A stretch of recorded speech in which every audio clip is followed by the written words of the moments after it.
Now, authorities and volunteers admit search efforts have been quite difficult following all the rain in recent days, which caused the Des Plaines River to flood.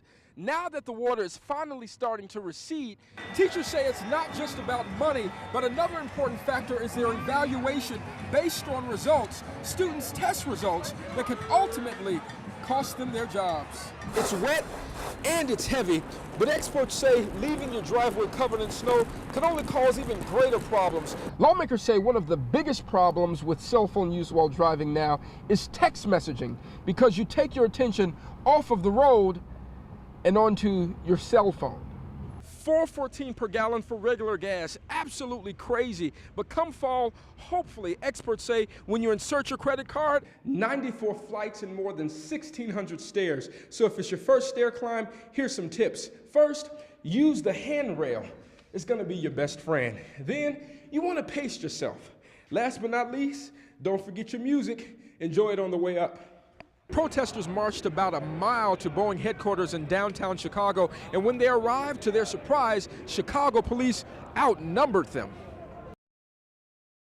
Chicago police are looking for the person behind the wheel in a deadly hit and run. It happened on the city's northwest side, and that's where CBS 2's Courtney Gooseman joins us live from the scene with more details. Courtney, good morning. CBS 2's Nate Rodgers is live at the scene in Bridgeport with details for us this morning. Good morning, Nate.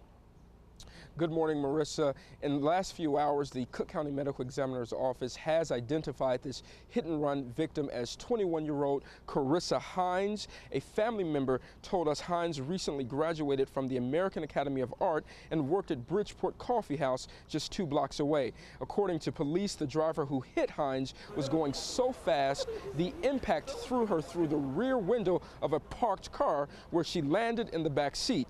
Police say she died at the scene, and the driver of the dark-colored 4-door vehicle just kept going. This all happened around 11 o'clock last night. Now, Hines was well known in this area since she also lived nearby.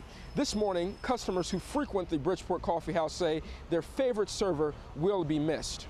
Yeah, she was great. My wife is going to be even more shook up by this. She doesn't know who it was yet, and she's still sleeping, but it's somebody she really liked at the place, so one of our favorites.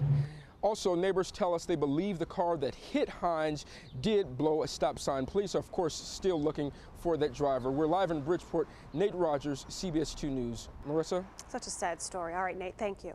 The Chicago Transit Authority has made $200 million in transit card sales this year, but it's unknown how much they've lost through card scams. Well, after a call into our newsroom of hot spots in Chicago where you could illegally purchase fare cards, I decided to go undercover and see just how easy it is.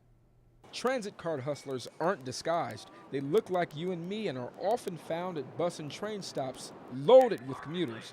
Their goal? To make a quick dollar, thus cheating the CTA. So with our undercover camera, we first checked out 95th and the Dan Ryan, where commuters access the Red Line train and several South Side bus routes. Sure enough, even with police nearby, travelers took advantage of scalpers like this guy, boldly standing in front of ticket machines, making one sale after another. His deal, full fare transit cards for $1. CTA sells them for $2.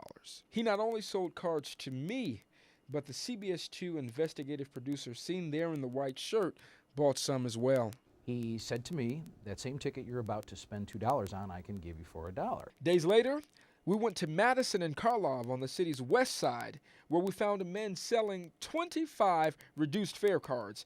I bought the envelope full for $20. CTA sells them for 85 cents each. The buying and selling of fare cards by non-CTA personnel is illegal and could result in jail time, but some are willing to take the risk. When somebody come up to you, if they give you a deal, who wouldn't buy it? A lot of people say they wouldn't, but the average person will buy it. You're saving money. Don't matter if you give it to the CTA or give it to a person off the street.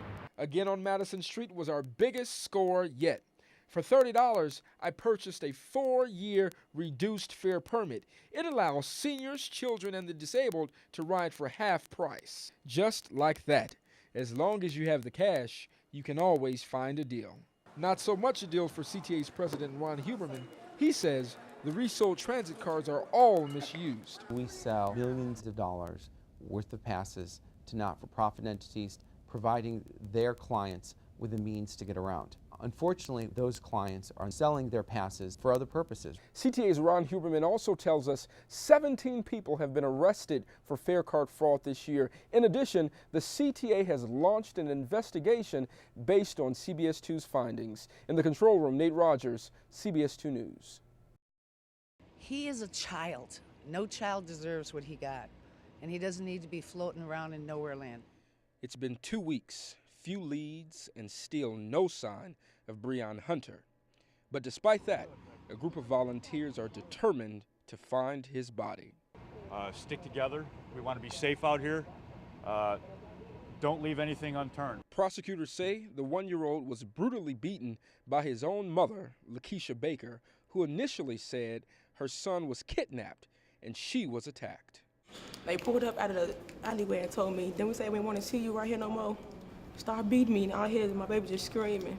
Baker later told police she and her boyfriend, Michael Scott, beat the toddler with a belt and hanger, then dumped his breathless body into the Des Plaines River in Maywood. Now, authorities and volunteers admit search efforts have been quite difficult following all the rain in recent days, which caused the Des Plaines River to flood. Now that the water is finally starting to recede, crews believe the child's body will be found. If it was my boy, I would want somebody out there searching. I'd be out there searching until they found him. Today's search team included people that never met little Breon, but were moved enough to help find him.